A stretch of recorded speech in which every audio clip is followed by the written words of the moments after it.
Matahom nga kabuntagon mga kapaglaom. Atong hisgutan nining adlaw mao ang atong morning devotional nga naguluhan.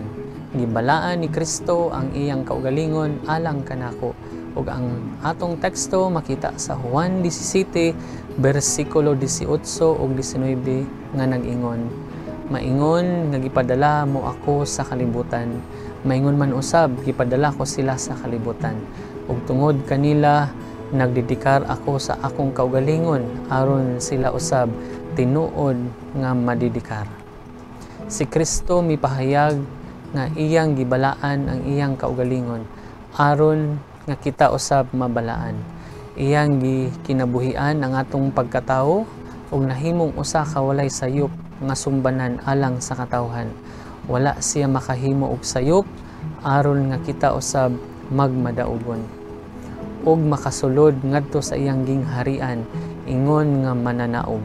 Siya nagaampo nga unta kita mabalaan pinaagi sa kamatuoran. Unsa ang kamatuoran? Siya mipahayag, ang imong pulong mao ang kamatuoran. Ang imong mga tinun-an mabalaan pinaagi sa pagtuman sa kamatuoran. Matud pa niya, og nangamuyo ako dili lamang alang kanila ra, kundi alang usab sa mga musalig kanako pinaagi sa ilang pulong. Kadto nga mga pag-ampo alang kanato, kita mituo sa testimonya sa mga tinun-an ni Kristo. Siya nagaampo nga ang iyang mga tinun-an mahiusa sama nga siya ug ang iyang amahan usara, ug kini nga panaghiusa sa mga tumutuo mahimong testimonya ngadto sa kalibutan nga siya nagpadala kanato, ug nga kita nagahupot sa ebidensya sa iyang grasya, angay kita makasinati sa balaan nga pagkasuod sa manluluwas sa kalibutan. Angay kita nga mahiusa kang Kristo sama nga siya nahiusa sa amahan. Unsa ka maanindot nga kausaban ang masinati sa katawhan sa Dios sa pagkahiusa sa anak sa Dios.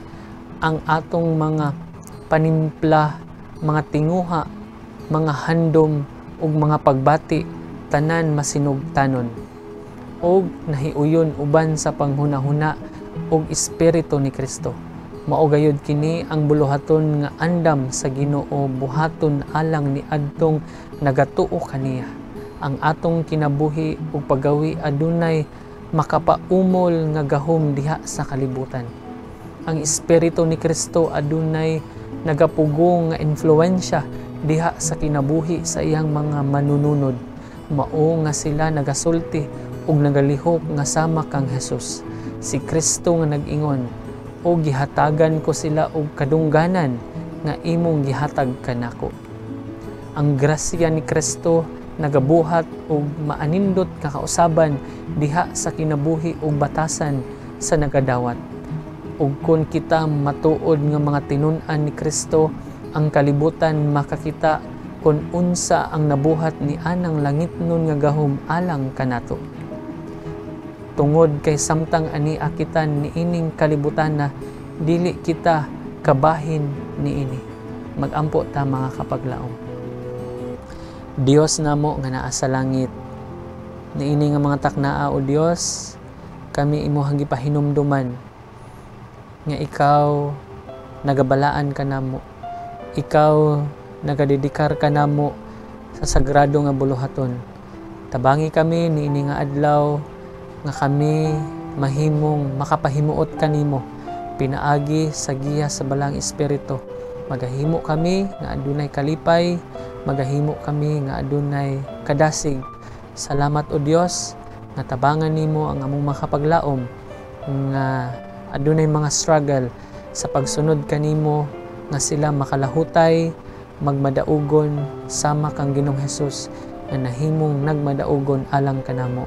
Niini nga adlaw Ginoo, among hangion ang imong giya ug salamat nga imong pasayloon ang among mga sala sa ngalan ni Hesus nga among manluluwas. Amen po.